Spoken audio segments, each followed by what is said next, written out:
सरकार और विशेष रूप से आदरणीय गृह मंत्री एक ऐसा भ्रम फैलाने की कोशिश कर रहे हैं कि सदन के अंदर शिक्षा पर, जंतर मंतर पर, छात्रों के आंदोलन पर कोई चर्चा नहीं हुई।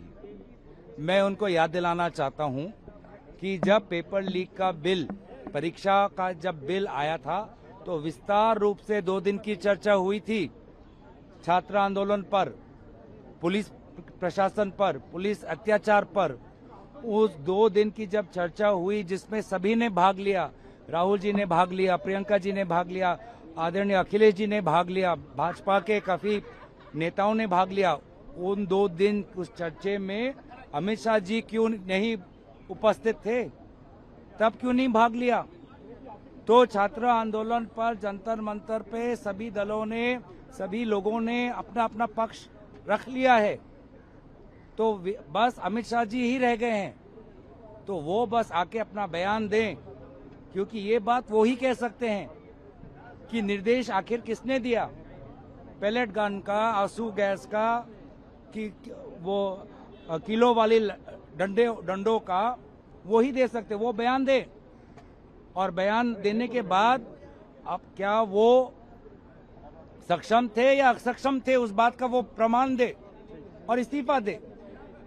तो जब चर्चा का समय था तब तो वो अनुपस्थित थे। अब कह रहे हैं कि चर्चा करिए।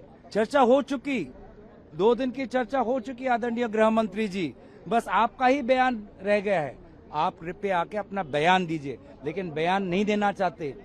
चर्चा दोबारा होना चाहिए, एक बहाना बना रहे हैं ताकि वो सदन के अंदर ना आए, ताकि राहुल जी के कहने के मुताबिक जो गुब्बारा फट चुका है लोगों को नजर ना आए, इसीलिए ये चर्चा होनी चाहिए, एक बहाना बना रहे हैं।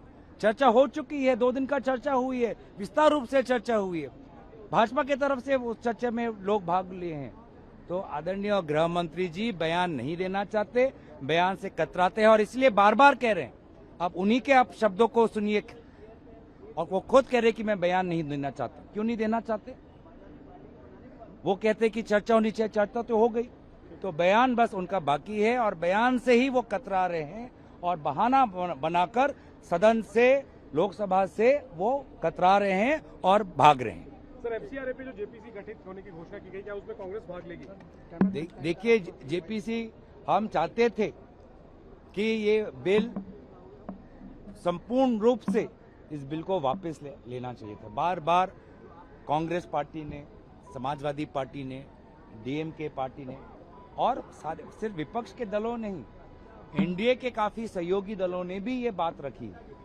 लेकिन अफसोस की बात यह है कि भाजपा ने हमारी बात तो सुनी नहीं, विपक्ष के दलों की बात तो सुनी नहीं, लेकिन उत्तर पूर्वांचल में जहां जहां उनके सहयोगी दल हैं, उनके सहयोगी सरकार हैं, उनको भी नजरअंदाज कर दिया, उनकी बात को भी नहीं सुनी।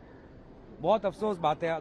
गृह मंत्री ने विभिन्न उत्तर पूर्वांचल राज्यों सरकारों के नेताओं को बुलाया, मुख्यमंत्री को बुलाया, लेकिन उनके सारे बातों को नजरअंदाज कर दिया। और जो बातें हमें इस बिल में आपत्तिजनक है, वो हम जेपीसी में हम अपनी बात को रखेंगे। शामिल होंगे जेपीसी में अपनी बात रखेंगे।